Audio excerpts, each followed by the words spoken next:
بسم اللہ الرحمن الرحیم۔ السلام علیکم ورحمۃ اللہ وبرکاتہ۔ معزز سامعین، ناظرین، میری طرف سے سب کو اللہ تعالیٰ خیر و عافیت سے رکھے، اللہ بیماروں کو تندرستی اور شفا کاملہ عاجلہ عطا کرے،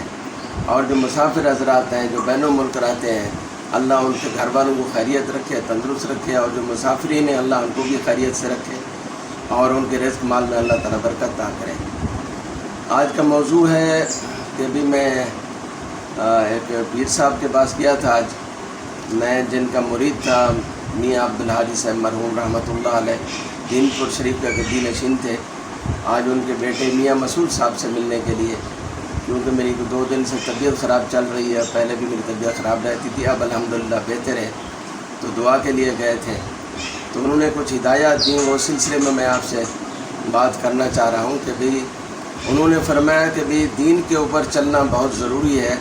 تاکہ انسان کی کامیابی دنیا اور آخرت کی دین میں ہے، اور دین میں سب سے پہلا کام نماز ہے۔ 5 وقت کی ہر بندہ نماز پڑھے اور قرآن شریف کی تلاوت کرے تو اللہ تبارک و تعالیٰ ضمانت بھی دیتے ہیں، اور ان کی برکت سے انسان کی زندگی بھی آسان ہو جاتی ہے۔ اور دوسری بات یہ ہے کہ جمعہ کے دن سورۃ کہف پڑھنی چاہیے، میں نے پہلے بھی عرض کیا تھا،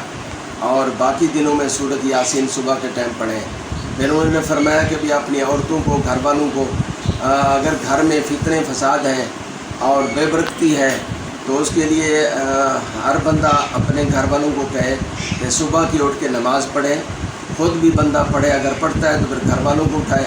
نماز پڑھائے اور بچوں کو بھی پڑھائے، اور پھر اس کے بعد نہ سوئیں، اور پھر گھر کا کام جو ہے اسی سے شروع کریں۔ نماز کے بعد پہلا کام عورت کو جھاڑو کا کرے، اور جھاڑو پوچھا کر کے انہوں نے فرمایا کہ بھی پھر اس کے بعد ہاتھ منہ دھو کے پھر بسم اللہ پڑھ کے 7 دفعہ بسم اللہ پڑھے کچن میں، اور کھانا وغیرہ پکائے اور بچوں کو سکول روانہ کرے، اور پھر فرمایا کہ پھر سارا دن جھاڑو نہیں دینا۔ اگر کسی کے گھر میں جھگڑے فتنے فساد ہیں اور اس گھر میں برکت نہیں ہے تو پھر اس کا مطلب ہے کہ اس گھر میں کوئی جھاڑو دیتا ہے شام کے ٹائم، دوپہر کے ٹائم، تو وہ بالکل نہ کریں، یہ خلاف سنت ہے۔ حضرت علی رضی اللہ تعالیٰ عنہ کے پاس ایک عورت اور ایک بندہ آیا،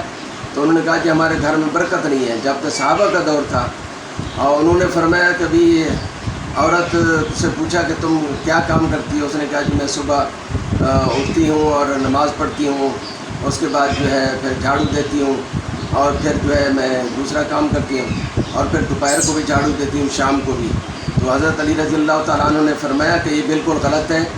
آپ صبح کو جھاڑو دے، اس کے بعد میاں آپ کا باہر چلا جائے کام کے لیے تب بھی جھاڑو نہیں دینا ہے۔ کچھ عورتیں ایسا کرتی ہیں کہ میاں یا بچے سکول چلے گئے پھر جھاڑو دیتی ہیں، تو یہ بالکل غلط ہے، اس سے بھی بے برکتی ہوتی ہے، اس سے پرہیز کریں، چاہے شہر میں کوئی رہتا ہے یا دیہات میں۔ دوسرا یہ کہ شام کے ٹائم بھی جھاڑو دیتے ہیں تاکہ گھر صاف ستھرا رہے، تو آپ نے فرمایا کہ شام کو مغرب کے بعد جو مخلوق ہوتی ہے جو انسانوں کو نظر نہیں آتی، جن و انس بھی ہیں، اس میں کیڑے مکوڑے بھی ہیں، وہ اپنے چھپ جاتے ہیں گھروں کے کونے پنجے میں، تو جب وہ جھاڑو دیتے ہو تو ان کو ڈسٹرب کرتے ہو، تو اللہ کی مخلوق جب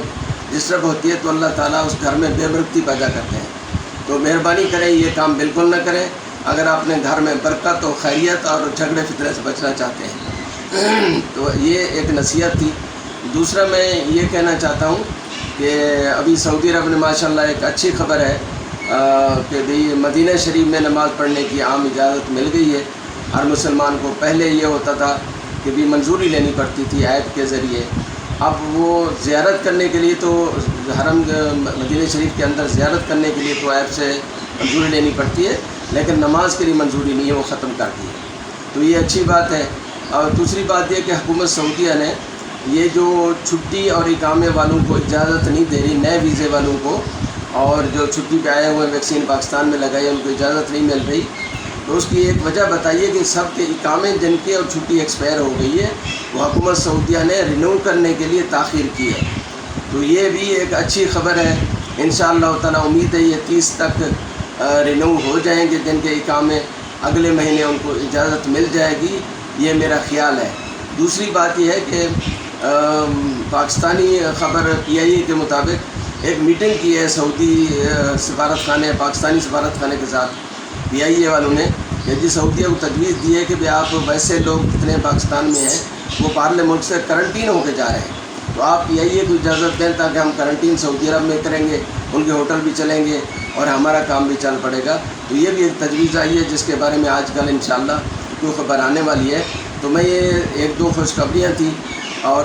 پھر اقامے جب رینیو ہو رہے ہیں تو پھر انشاءاللہ جانے والے جن کی اقامے ختم ہو گئے، مجھے پتہ ہے کچھ لوگ میرے پاس بھی آئے تھے جن کی چھٹی ختم ہوگی وہ بھی پریشان ہیں، تو سب کو میں اطلاع کرنا چاہتا ہوں کہ جب اقامے رینیو ہو جائیں گے، سعودی حکومت اپنے خرچے پہ کر رہی ہے، اور اگر سعودی حکومت نے نہ منگوانا ہوتا تو پھر اقامے بھی رینیو نہ ہوتے اور چھٹی بھی رینیو نہ ہوتی۔ تو جب اتنا خرچہ کر رہے ہیں تو یہ سب کو منگوائیں گے، نا امید ہونے کی ضرورت نہیں۔ باقی جو باہرلے ملک سے جا رہے ہیں کرنٹین ہو کے، وہ بھاری خرچہ ادا کر رہے ہیں، یہ ان کی مرضی ہے اور جس کی جیب فرصت دیتی ہے، نہیں تو انشاءاللہ تعالی اللہ کرے گا کچھ خبر ملے گی۔ یہ 2-4 دن میں نے یہ خبریں نہیں دی کیونکہ کوئی خاص خبر نہیں ہے، یہ بھی 1-2 خبریں تھیں جو ان لوگوں نے مجھے تقاضا کیا بھی یہ آپ شیئر کریں تاکہ لوگ کچھ پریشان بھی ہیں۔ باقی جو باہرلے ملک لوگ بیٹھے ہوئے ہیں ان کے اقامے میں بھی کچھ ترمیم کی ہے سعودیہ نے، کچھ لوگوں کے اقامے میں، جن لوگوں کے اقامے آزاد وغیرہ اس میں تو تھوڑی سختی کی ہے، لیکن جو کفیلوں وغیرہ کے یا کمپنیوں میں رہتے ہیں ان کے لیے بھی کافی حد تک ترمیم کی گئی ہے، وہ بھی الحمدللہ اچھی خبر ہے۔ اور میری طرف سے سب کو نیک تمنا و خواہشات ہیں، اللہ سب کو خوش رکھے، عافیت سے رکھے اور سلامت رکھے۔ میرے اس چینل کو سبسکرائب کر دیا کریں، لائک کر دیا کریں۔ پچھلے 3-4 دن سے جو حضرات سن رہے ہیں، دیکھ رہے ہیں، ان سے گزارش ہے کہ آپ کی بڑی مہربانی ہوگی، آپ سبسکرائب بھی کریں، لائک بھی کریں، کمنٹ بھی کر دیا کریں، میں انشاءاللہ جواب دوں گا۔ السلام علیکم ورحمۃ اللہ وبرکاتہ۔